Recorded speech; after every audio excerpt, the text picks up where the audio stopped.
आप सबका स्वागत है हमारे YouTube चैनल में। आज हमारा बहुत ही महत्वपूर्ण विषय है क्रिया, सकर्मक, अकर्मक का विश्लेषण। झारखंड बोर्ड परीक्षा में हिंदी व्याकरण से एक एक मार्क्स के 10 प्रश्न पूछे जाते हैं। अकर्मक और सकर्मक क्रिया से एक एक मार्क्स के 2 प्रश्न पूछे जाएंगे। चलिए हम सबसे पहले देखते हैं कि क्रिया की परिभाषा क्या है, इसका अर्थ क्या है। तो यहाँ जैसा कि हमने लिखा है कि जिस शब्द से किसी काम के करने या होने का बोध हो उसे क्रिया कहते हैं। इस परिभाषा में 2 बातें स्पष्ट होती हैं, 2 मुख्य बातें हैं कि जिस शब्द से किसी काम के करने या होने का बोध हो। तो इन 2 बिंदुओं पर हम चर्चा करेंगे कि काम के करने का बोध का क्या अर्थ हुआ। एक उदाहरण लेते हैं, राम खाता है। इस वाक्य में खाता है यह क्रिया है और राम करता है।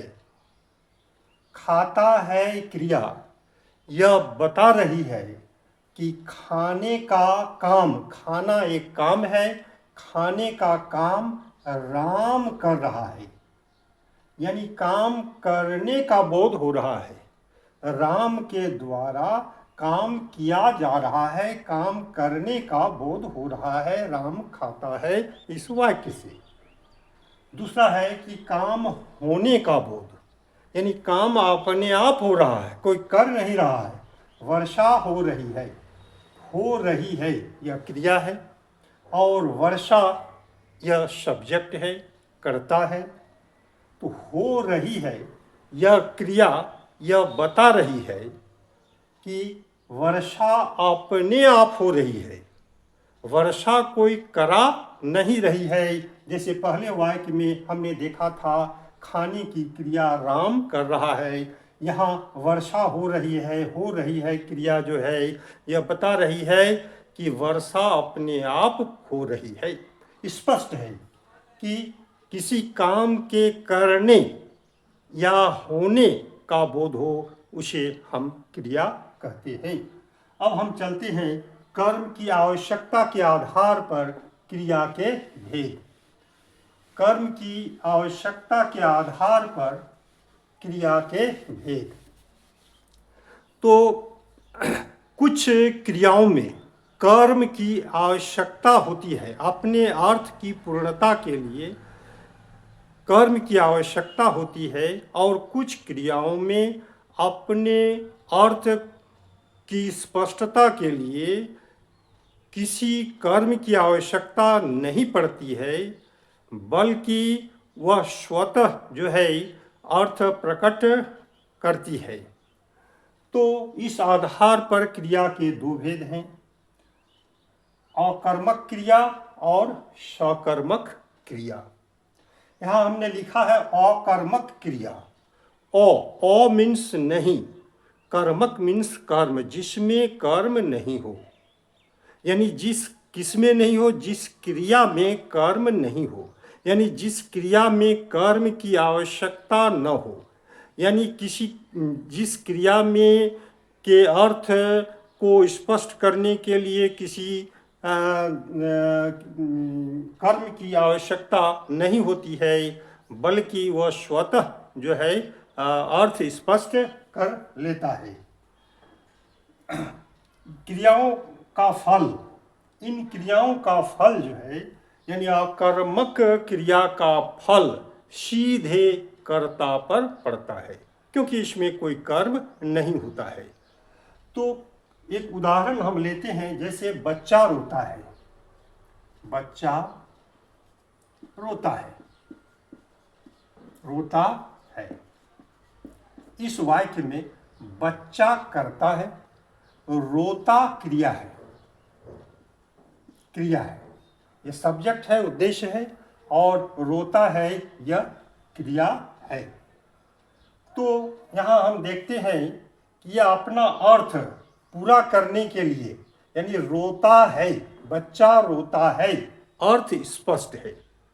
यानी क्रिया के अर्थ को स्पष्ट करने के लिए किसी दूसरे संज्ञा, सर्वनाम या कर्म की आवश्यकता इसमें नहीं पड़ती है, स्वतः जो है स्पष्ट हो जाता है। और इसमें जो क्रिया है इसका फल कर्ता यानी बच्चा पर पड़ता है, कर्ता पर पड़ता है। इसका अर्थ क्या हुआ? क्रिया का फल, फल मीन्स परिणाम, फल मीन्स असर, यानी रोता है। जब रोने का काम हो रहा है तो बच्चा पर क्या असर पड़ता है? बच्चा आवाज निकाल रहा है, उसके मुख मंडल सिकुड़ गए हैं, आंख से आंसू गिर रहे हैं। यह असर जो है क्रिया का असर, क्रिया का फल, क्रिया का परिणाम बच्चा पर हो रहा है, बच्चा पर पड़ रहा है। अब हम लेते हैं कि सकर्मक क्रिया किसे कहते हैं? सकर्मक जिसमें कर्म हो, और अकर्मक जिसमें कर्म नहीं हो। तो सकर्मक क्रिया किसे कहते हैं? तो ठीक इसका विपरीत हो गया। जिन क्रियाओं को अपने अर्थ को पूरा करने के लिए किसी कर्म की आवश्यकता होती है उसे सकर्मक क्रिया कहते हैं, और उस क्रिया का फल कर्ता पर न पड़कर कर्म पर पड़ता है। एक उदाहरण लेते हैं, यहाँ हमने उदाहरण दिया है, बच्चा आम खाता है, बच्चा आम खाता है। तो खाता है, खाता है ये क्रिया हो गया, बच्चा कर्ता हो गया, आम जो है ये हो गया कर्म। कर्म यानी ये खाता है क्रिया से स्वतः अर्थ स्पष्ट नहीं हो रहा है। क्यों नहीं हो रहा है? बोलेंगे बच्चा खाता है तो ये अपूर्ण है, क्योंकि क्या खाता है यह स्पष्ट क्लियर नहीं हो रहा है। तो यानी ये अर्थ जो है अर्थ को पूरा करने के लिए, खाता है क्रिया के अर्थ को पूरा करने के लिए यहाँ आम यानी कर्म लगाया गया है, तब इसका अर्थ पूरा होता है। और हम देखते हैं खाता क्रिया का फल बच्चा पर नहीं पड़ रहा है, बल्कि कर्म आम पर पड़ रहा है। कैसे? हम ऐसे समझें, खाता है, जब खाता है तब आम का क्या असर, आम पर प्रभाव पड़ता है, आम पर असर पड़ता है, आम की संपूर्ण मात्रा घटती जाती है, उसका जो है वजन घटता जाता है, उसकी आकृति बदल जाती है जब खाता है। किसको? आम को। तो यानी क्रिया का प्रभाव आम पर पड़ रहा है, इसका असर आम पर पड़ रहा है, आम छोटा हो रहा है, उसका आकार बदल रहा है, बच्चा पर नहीं पड़ रहा है, सीधे आम पर पड़ रहा है, आम कर्म है। तो क्रिया का फल जिस पर पड़ रहा है, यहाँ कर्म पर पड़ रहा है, तो यही जो है कर्म है, आम कर्म है। तो इस तरह स्पष्ट है कि कुछ क्रियाएं ऐसी होती है जो अर्थ को पूरा करने के लिए उसको कर्म की आवश्यकता नहीं होती है, इसमें कर्म की आवश्यकता नहीं है, अर्थ पूरा है, बच्चा रोता है, कोई प्रश्न नहीं है। और बच्चा खाता है, तो क्या खाता है? आम खाता है, तो ये स्वतः अर्थ स्पष्ट नहीं करता है, इसके लिए कर्म की आवश्यकता पड़ती है। तो ये हो गया आपका सकर्मक क्रिया। अब हम आते हैं कि अकर्मक और सकर्मक क्रिया को हम कैसे पहचानें। तो इसकी पहचान करने के लिए जो है एक नियम है कि क्रिया के साथ क्या और किसको लगाकर प्रश्न करें। तो यहाँ हम लेते हैं राम खाता है, खाता है। तो यहाँ कर्म छिपा हुआ है, राम खाता है, तो यहाँ प्रश्न रह जाता है क्या खाता है। तो एक संभावित उत्तर यहाँ कुछ होगा, या तो आम खाता है, या खाना खाता है, रोटी खाता है, कुछ संभावित उत्तर होगा। तो यहाँ कर्म छिपा हुआ है, यानी खाता है यह क्रिया सकर्मक है। हम खोजेंगे कि कर्म कहाँ है, तो यह कर्म छिपा हुआ है, छिपा हुआ भी रह सकता है। तो यहाँ हम लगा देते हैं आम। आम हम प्रश्न करते हैं क्या और किसको, क्या किसको खाता है, क्या खाता है, उत्तर मिल जाएगा आम खाता है। खाता है किसको खाता है, तो उत्तर मिल जाएगा आम को खाता है। तो यदि उत्तर मिल जाता है क्या और किसको लगाने से, तो समझना चाहिए वह क्रिया क्या है, सकर्मक है, यानी उसमें कर्म है। और अकर्मक, बच्चा रोता है, बच्चा रोता है। तो यह जो वाक्य है इसमें रोता है क्रिया है, इसमें प्रश्न लगाते हैं, जवाब नहीं मिलेगा। क्या किसको, बच्चा रोता है, तो रोता है, क्या रोता है, जवाब नहीं। किसको रोता है, कोई जवाब नहीं है। यानी रोता है यह क्रिया क्या है, अकर्मक, यानी इसमें कर्म नहीं है। तो इस तरह से अकर्मक और सकर्मक क्रिया को हम पहचान सकते हैं।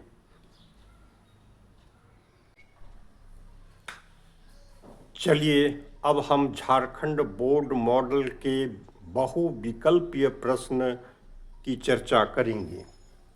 तो झारखंड बोर्ड परीक्षा में बोर्ड मॉडल के 10 बहुविकल्पीय प्रश्न पूछे जाएंगे, जिसका मॉडल स्वरूप यहाँ दिया गया है। तो देखिए पहला है, कौन सा वाक्य अकर्मक क्रिया का उदाहरण है, यानी अकर्मक क्रिया कौन है। बंदर नाचता है, नाचता है इसमें क्या और किसको लगाकर प्रश्न कीजिए। नाचता है, क्या नाचता है, कोई जवाब नहीं मिल रहा है। किसको नाचता है, कोई जवाब नहीं मिल रहा है। तो ये जो है ये अकर्मक क्रिया का उदाहरण है, इसमें कर्म नहीं है। राम आम खाता है, खाता है, क्या खाता है, जवाब मिल जाता है आम खाता है, तो ये सकर्मक क्रिया हो गया। सीता गीत गाती है, क्या गाती है, गीत गाती है, ये सकर्मक क्रिया का उदाहरण हो गया। गीता पत्र लिखता है, क्या लिखता है, पत्र लिखता है, तो जवाब मिल जाता है। तो ये सकर्मक क्रिया का उदाहरण हुआ। अब हम दूसरा प्रश्न चलते हैं, कौन सा वाक्य सकर्मक क्रिया का उदाहरण है। कौन सा वाक्य सकर्मक क्रिया का उदाहरण है। बच्चा रोता है, प्रश्न कीजिए क्या रोता है, कोई जवाब नहीं है। किसको रोता है, कोई जवाब नहीं है, यानी ये अकर्मक क्रिया है। लड़का हंसता है, हंसता है में प्रश्न कीजिए क्या हंसता है, कोई जवाब नहीं। किसको हंसता है, कोई जवाब नहीं, यानी हंसता है क्रिया अकर्मक है। सीता खाना खाती है, खाती है, क्या खाती है, खाना खाती है, जवाब मिल जाता है। तो ये सकर्मक क्रिया का उदाहरण हुआ। पक्षी उड़ रहे हैं, उड़ रहे हैं, क्या उड़ रहे हैं, किसको उड़ रहे हैं, दोनों प्रश्न का जवाब नहीं है, इसीलिए ये अकर्मक क्रिया का उदाहरण है। आगे तीसरा प्रश्न, जिस वाक्य में कर्ता और क्रिया उपस्थित होते हैं किंतु कर्म न हो वह कौन सी क्रिया होती है? फिर से देखिए, जिस वाक्य में कर्ता हो, क्रिया हो किंतु कर्म नहीं हो तो उस वाक्य को क्या कहते हैं? यानी जिस वाक्य में कर्म नहीं हो अकर्मक, जिस वाक्य में कर्म हो वो सकर्मक। तो यहाँ है कि जिस वाक्य में कर्ता और क्रिया उपस्थित होते हैं किंतु कर्म उपस्थित नहीं होते हैं, तो पहला ये नहीं हो वह कौन सी क्रिया कहलाती है? यानी कर्म नहीं हो। कर्म नहीं होने पर अकर्मक, तो इसका आंसर होगा अकर्मक क्रिया। 4 नंबर, मैंने संदेश भिजवाया, यह एक वाक्य है, इसमें क्रिया के भेद के नाम बताइए। अकर्मक है, सकर्मक है, द्विकर्मक है, प्रेरणार्थक है। 4 विकल्प दिए गए हैं, इनमें से एक विकल्प सही है। हम देखते हैं कि भिजवाया, इसमें कर्ता, मैंने कर्ता है, स्वयं काम नहीं कर रहा है, यानी संदेश भिजवाने का काम स्वयं नहीं कर रहा है, किसी से करो भिजवाया, किसी से करवा रहा है, किसी को प्रेरित कर रहा है, किसी को प्रेरणा दे रहा है करने के लिए। यानी यह प्रेरणार्थक क्रिया है जिसमें कर्ता स्वयं काम नहीं करे और दूसरे को काम करने के लिए प्रेरित करे, उसको प्रेरणार्थक क्रिया कहते हैं। जैसे लिखवाना है, पढ़वाना है, दौड़वाना है, खिलवाना है, इस तरह के जो क्रिया होते हैं वो प्रेरणार्थक क्रिया होते हैं। 5वां, दादी बच्चों को कहानी सुनाती है, यह एक वाक्य है, इनमें से क्रियापद कौन है? सिर्फ क्रिया को चुनना है। क्रियापद यानी वाक्य में क्या होता है, जो शब्द होते हैं उसको पद कहे जाते हैं, तो इसमें क्रियापद कौन है, यानी क्रिया कौन है?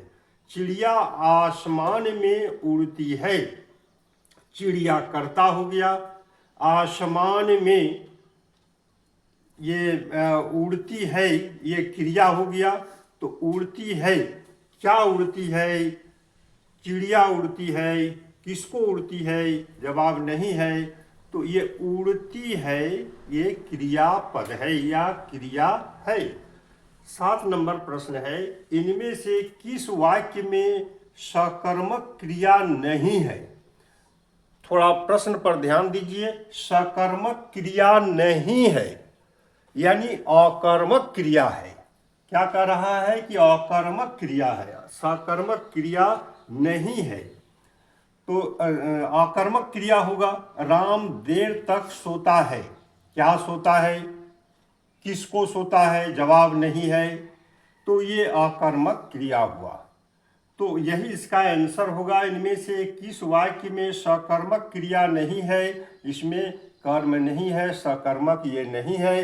राम पुस्तक पढ़ता है, क्या पढ़ता है? पुस्तक, जवाब मिल जाता है, ये सकर्मक हो गया। रमा पत्र लिखती है, क्या लिखती है? पत्र, जवाब मिल गया, तो ये पत्र जो है कर्म हो गया, यानी ये सकर्मक हो गया। मैंने पढ़ा, ये एक वाक्य है, इसमें कर्म दिखाई नहीं पड़ रहा है, लेकिन आप प्रश्न कीजिए पढ़ा, क्या पढ़ा?